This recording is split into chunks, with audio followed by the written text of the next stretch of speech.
Hello student, आज आपण पुढचे MCQ पाहणार आहेत. 10 MCQ झाले होते. या ठिकाणी पहा 11 नंबरचा प्रॉब्लेम काय म्हणतो तो, a simple harmonic motion has amplitude A time period capital T, the maximum velocity will be. काय विचारलं तुम्हाला? मॅक्झिमम व्हेलॉसिटी विल बी कशात तुम्हाला एक्सप्रेस करायचे, तर ए आणि टी दिलेले आहे, पर्याय पाहिजे अँप्लिट्यूड आणि पिरियड मध्ये दिलेले. त्यामुळे काय येईल, समजा या ठिकाणी व्ही मॅक्स चा फॉर्म्युला काय, ए ओमेगा, आणि इथे ओमेगा मध्ये नाही तर पिरियड मध्ये, मग 2 pi divide by capital T, मग काय येईल 2 pi A divide by capital T, that is the V max, and it is the formula answer. And one answer काय 2 pi a divided by t. Answer done. Then next problem,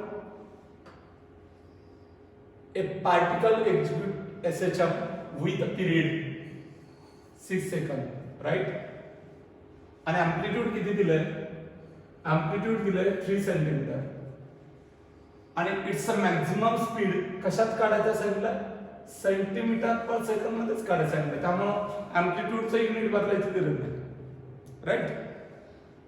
मग maximum स्पीडचा formula काय आहे, V max is equal to period दिलाय A omega, omega तर 2 pi divide by T. ए किती, amplitude किती 3 centimetre, 2 पाय, आणि पिरियड किती 6, 3 2 6, 3 into 2 6, 6 plus 6 cancel, that is the pi centimeter per second, pi centimeter per second. Answer है B. Next problem है problem number 13.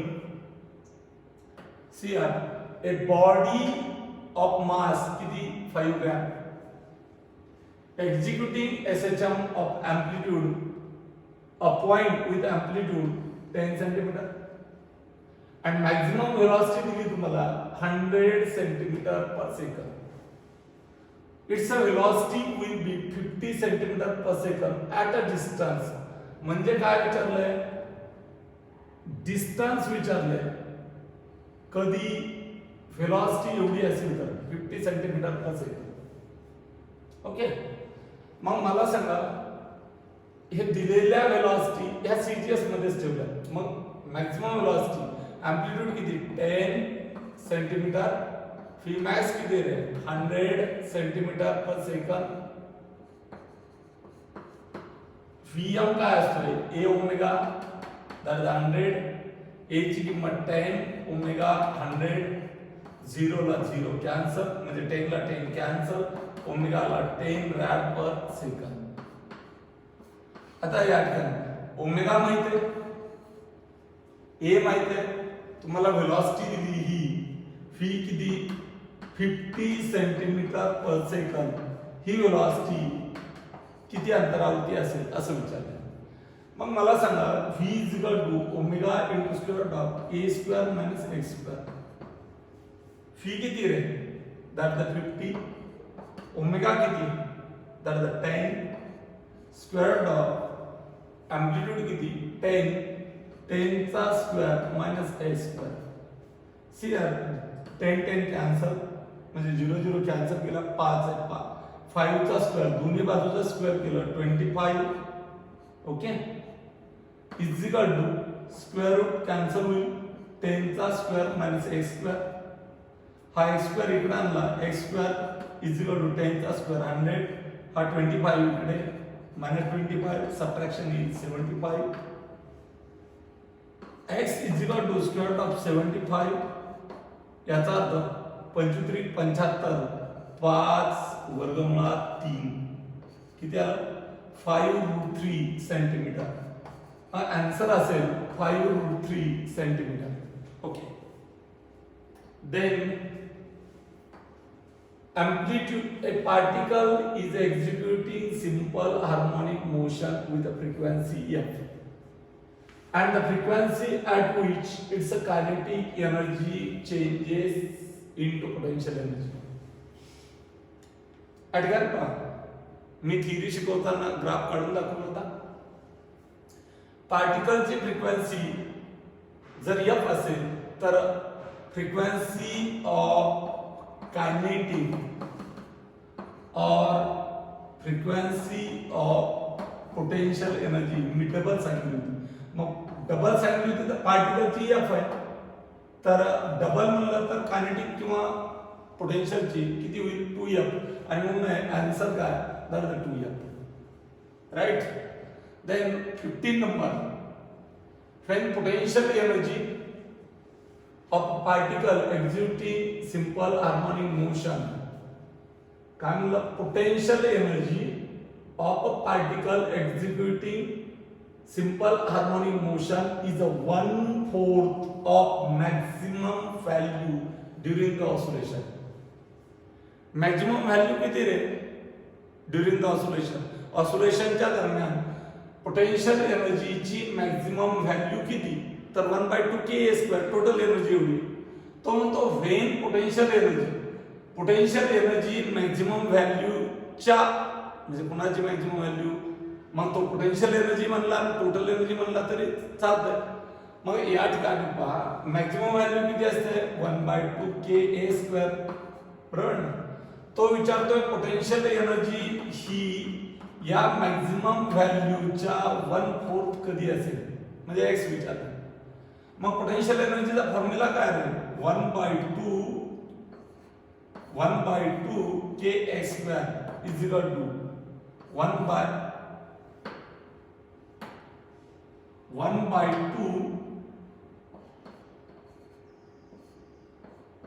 kx² is equal to 1/4 into maximum value 1/2 ka². अटकत पहा 1/2 k and 1/2 k cancel केले.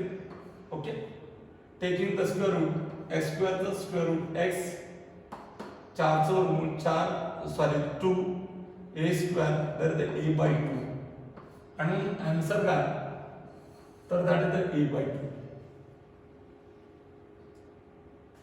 Problem number 16. A particle of mass 10 gram, amplitude ग्राम मध्ये दिले पार्टिकलचा मास, executing SHM with amplitude किती दिला 0.5 metre, circular frequency म्हणजे rad/सेकंद आहे याचा अर्थ ओमेगा.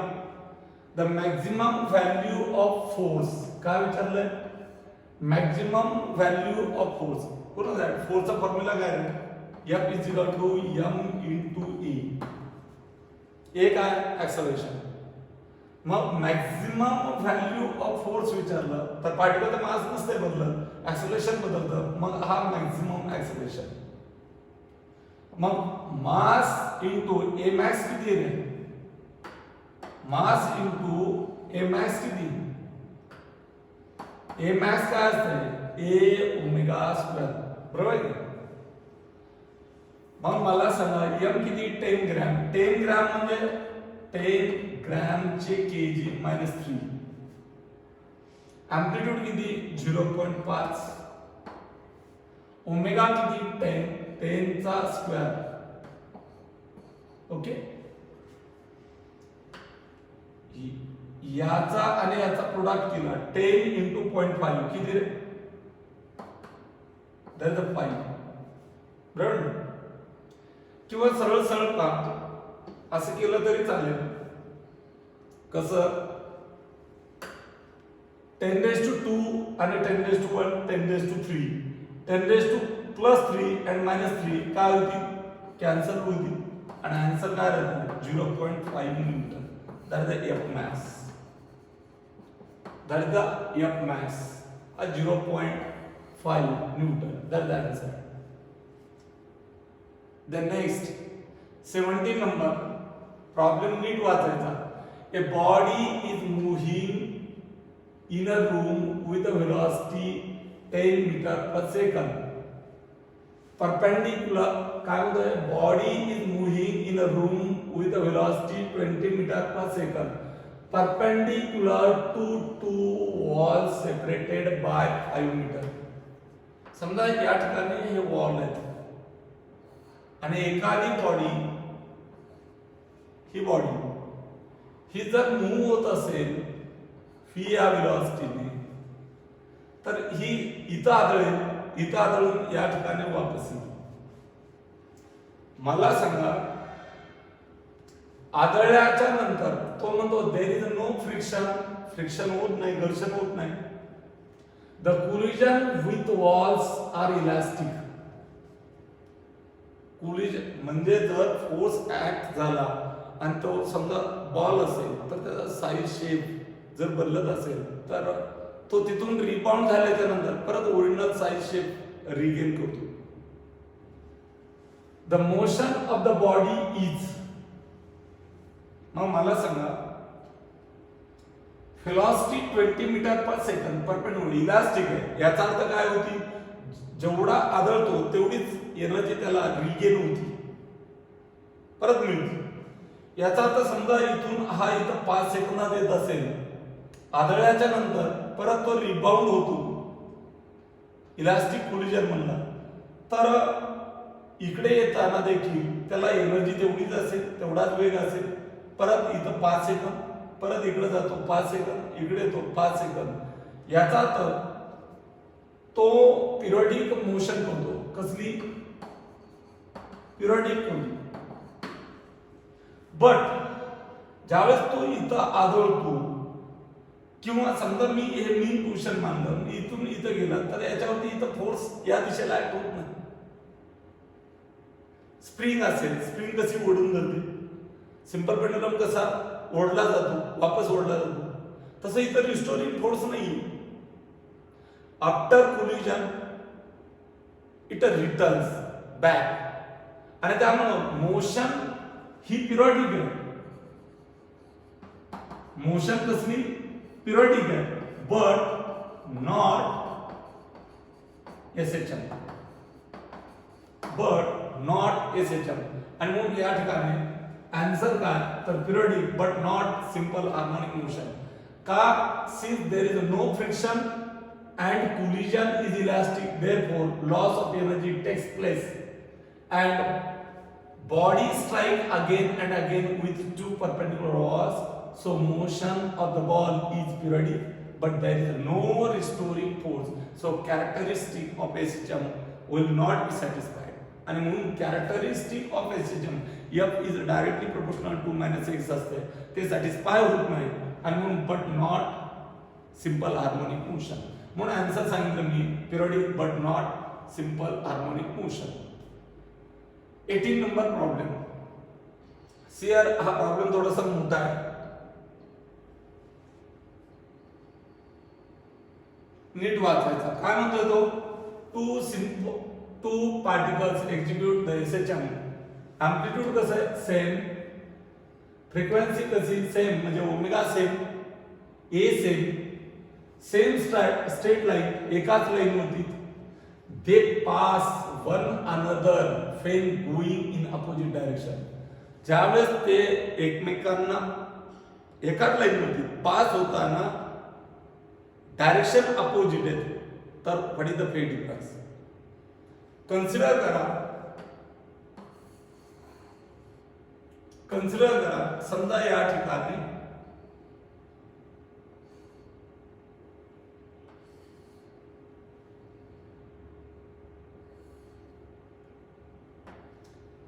इथे क्रॉस होतात. एक पार्टिकल चाललाय इकडे आणि एक पार्टिकल दुसरा कुठे चाललाय इकडे, एका लाईन. दोघांसाठी एम्प्लिट्यूड सेम, फ्रिक्वेन्सी भी सेम. मग what is the phase difference. Consider करा, समजा हा इकडे चाललाय आणि इथून स्टार्ट झाला, तर हा कुठून तरी स्टार्ट झाला असेल एक्स्ट्रीम पेक्षा जास्त अंतरावर, कदाचित इथून स्टार्ट झाला असेल, इथून स्टार्ट झाला असेल, इथून स्टार्ट, आपल्याला माहित नाही, ते तर काढायचं आहे. मग मला सांगा, एक x इक्वल टू a, समजा हा पार्टिकल आहे हा ब्ल्यू कलरने दाखवलेला, हा इथून स्टार्ट झाला आणि टी या वेळेनंतर हा या ठिकाणी पोहोचला. हे अँगल आहे ओमेगा टी. हे अँगल हा टोटल अँगल आहे. समजा या ठिकाणी हा omega T start from this one, कुठून मीन पोझिशन पासून, आणि टी या वेळेनंतर इथं आला.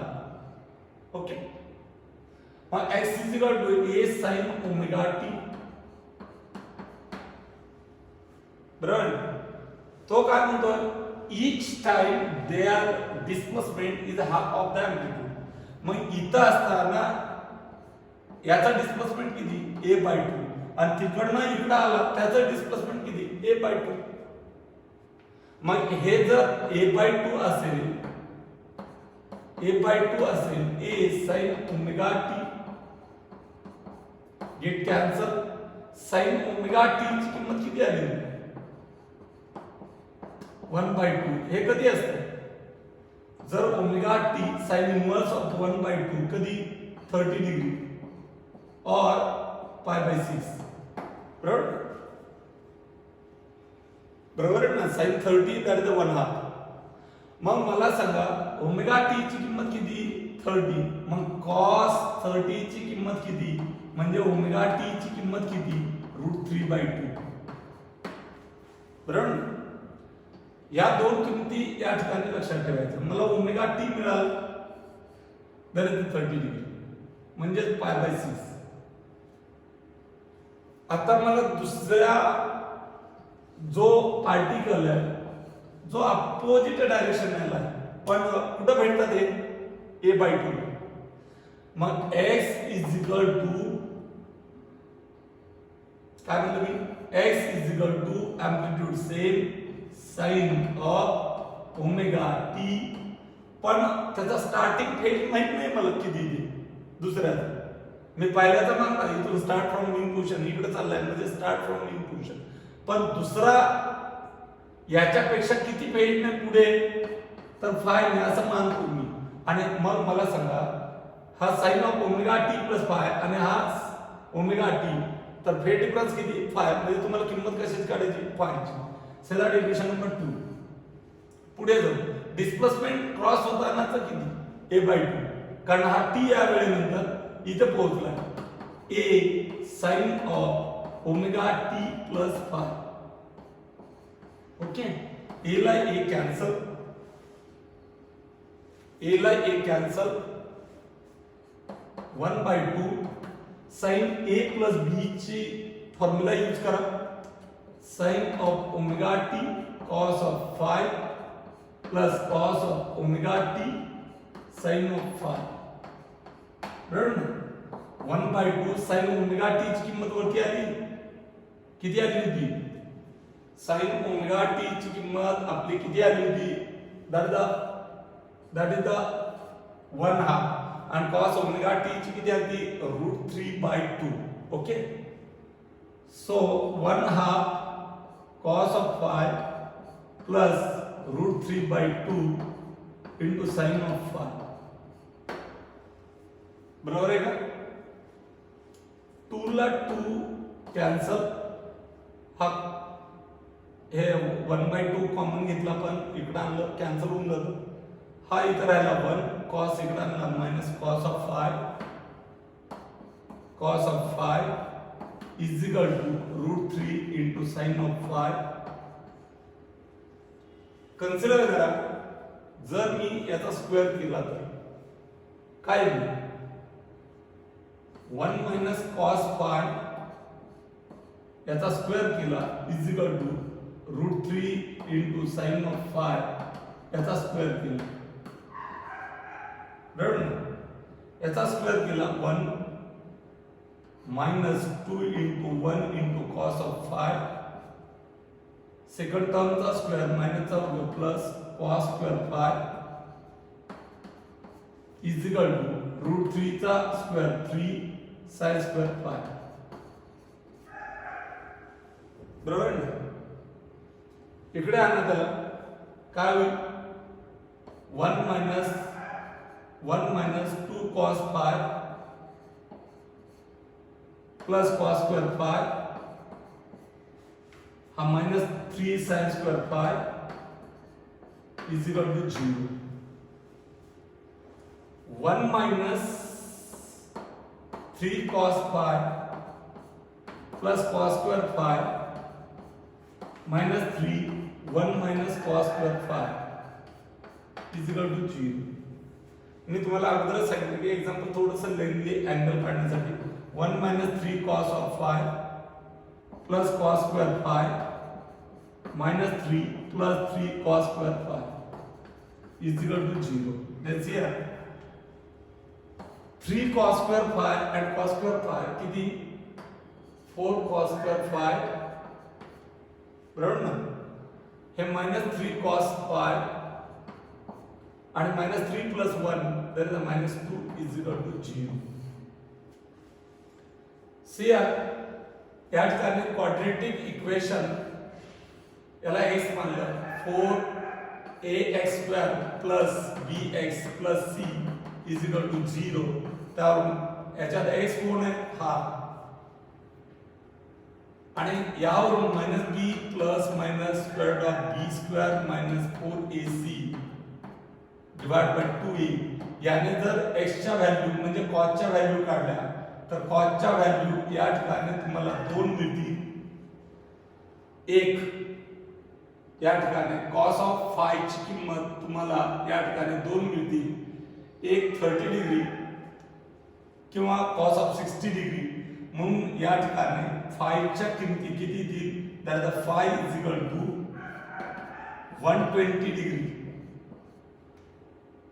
किती 120 कारण या ठिकाणी cos of phi म्हणजे किती हा 90 प्लस किती रे 30 म्हणजे हा 30 म्हणजे जवळचा अँगल किती 60. मग तुम्हाला cos of phi च्या दोन किमती मिळतात एक प्लस मायनस 1 हाफ. मग cos 60 प्लस घेतला तर या ठिकाणी काय 60 डिग्री आणि दुसरा घेतला तर 120 डिग्री. मग 60 आणि 110 सॉरी 0 असे येते. दोन किमती येतात या ठिकाणी एक प्लस आणि मायनस ने एक किती 1 आणि दुसरी 1 हाफ. त्यामुळे इथे तुमचा आन्सर येतं किती 120 डिग्री. ओके मी तुम्हाला जे पीडीएफ पाठवली त्यामध्ये सॉल्व करून दिले. हे लेंथी एक्झाम्पल मी फक्त तुम्हाला आयडिया दिली तर तेवढा पाहून घ्या. या ठिकाणी आपण थांबूया.